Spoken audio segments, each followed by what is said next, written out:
want you to meet Jackson Weiss. He's a student at Drexel University from Flourtown, Pennsylvania, registered Republican, says he's leaning toward voting for you, but has yet to make up a final decision. Jackson.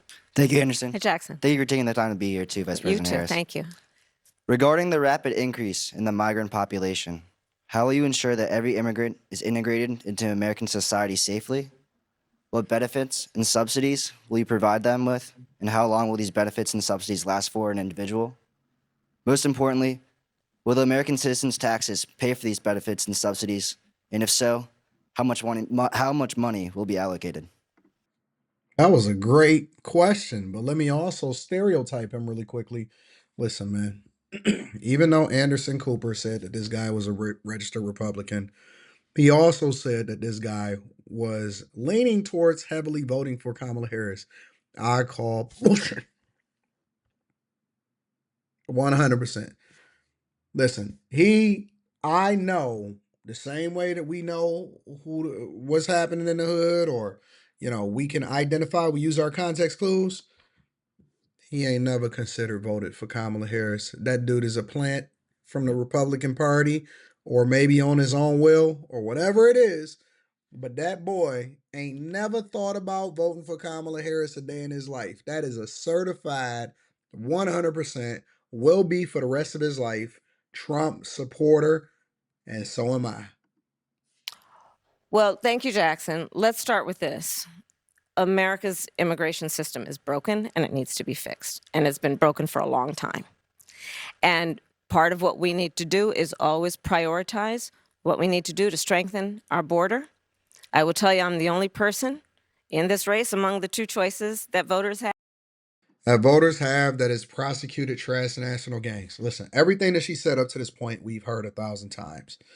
He asked some pointed questions. How is this process going to work? Is it going to come out of taxpayer money? How much is going to come out of taxpayer money? So on and so forth. There were some really intelligent questions, and I think that he framed it beautifully to get this about her. We don't want to hear, I can already predict what she's going to say. We don't want to hear about transnational gangs. We don't want to hear about fentanyl. We don't hear about none of that word salad. We want to get straight to it. I've personally prosecuted transnational criminal organizations in the trafficking of guns, drugs, and human beings. I have spent a significant part of my career making sure that our border is secure and that we do not allow criminals in, and we don't allow that kind of trafficking to happen and come into our country. And as my opponent has proven himself.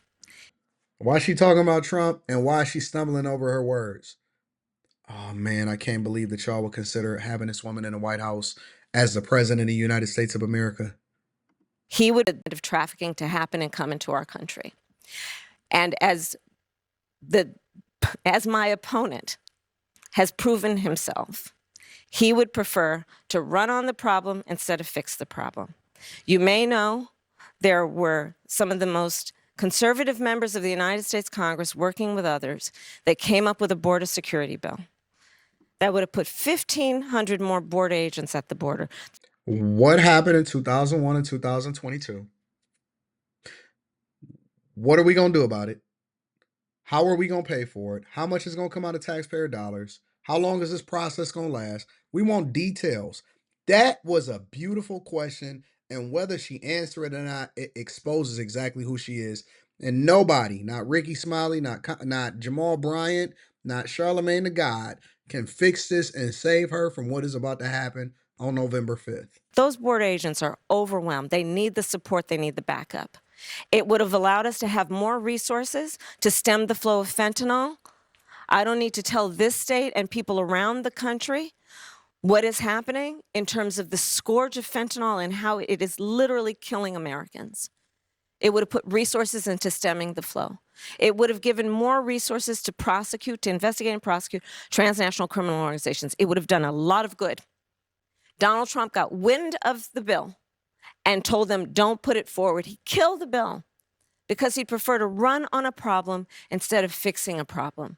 We have to have a secure border, and we have to have a comprehensive pathway for citizenship. Let me... And that includes requiring people hardworking people to earn citizenship and do it in a comprehensive, humane, and orderly manner. Let me ask you about that. I mean, you talk about the bill that Donald Trump quashed, that was in 2024. You talk about the bill he tried to get passed in 2021. That wasn't able to get passed. 2022, 2023, there were record border crossings.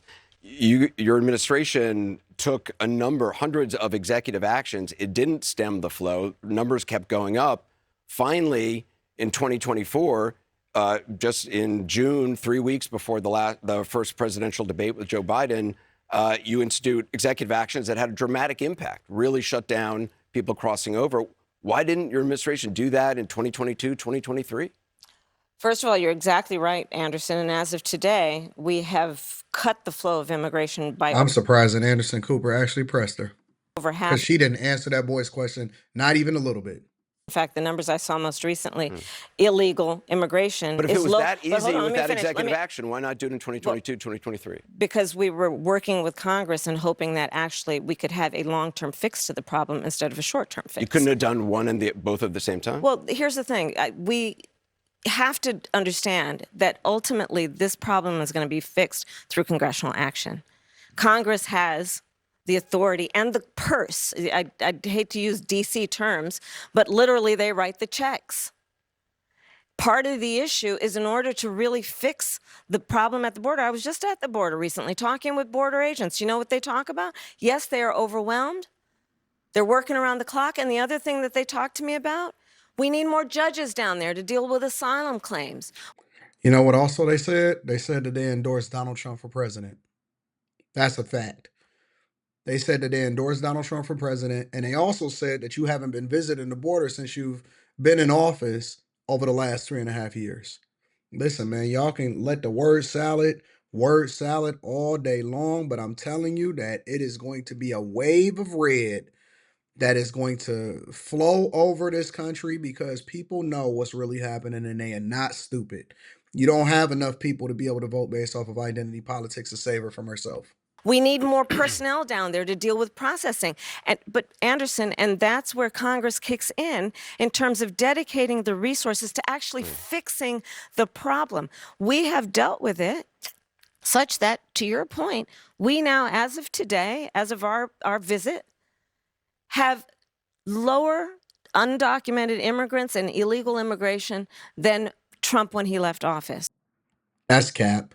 And they're flying them over here with a new program. So listen, they lying. They just lying straight to y'all faces and they expecting for y'all to go for it. That's true. But we need a permanent solution, you and that wish you had requires done that? bipartisan work. Do you wish you'd done those executive orders in 2022, 2023? I think we did the right thing, but the best thing that can happen for the American people is that we have bipartisan work happening, and I pledge to you that I will work across the aisle to fix this long-standing problem. I think the American people are demanding it on both sides of the aisle, and it's time we actually put the partisan approach to this aside. We know what can work. Well, let's talk about this compromise bill that you want to pass if you're elected. You said that's going to be a priority. It includes $650 million in funding for the border wall. That's something Republicans wanted. That was part of the compromise. Under Donald Trump, you criticized the wall more than 50 times. You called it stupid, useless, and a medieval vanity project. Is a border wall stupid? Well, let's talk about Donald Trump and that border wall. So remember, Donald Trump said Mexico would pay for it? Come on, they didn't. How much of that wall did he build? I think the last number I saw is about 2%. And then when it came time for him to do a photo op, you know where he did it? In the part of the wall that President Obama built. But you're agreeing to a bill on. that would earmark $650 million to continue building that wall. I pledge that I am going to bring forward that bipartisan bill to further strengthen and secure our border. Yes, I am. And I'm going to work across the aisle to pass a comprehensive bill that deals with a broken immigration system. I think Jackson's question, part of it was to acknowledge that America has always had migration, but there needs to. That wasn't a part of his question. That was not a part of his question. Don't put words in his mouth. I wish Jackson could speak. But Anderson Cooper, surprisingly, is doing a good job of pressing her right now. Be a legal process for it. People have to earn it.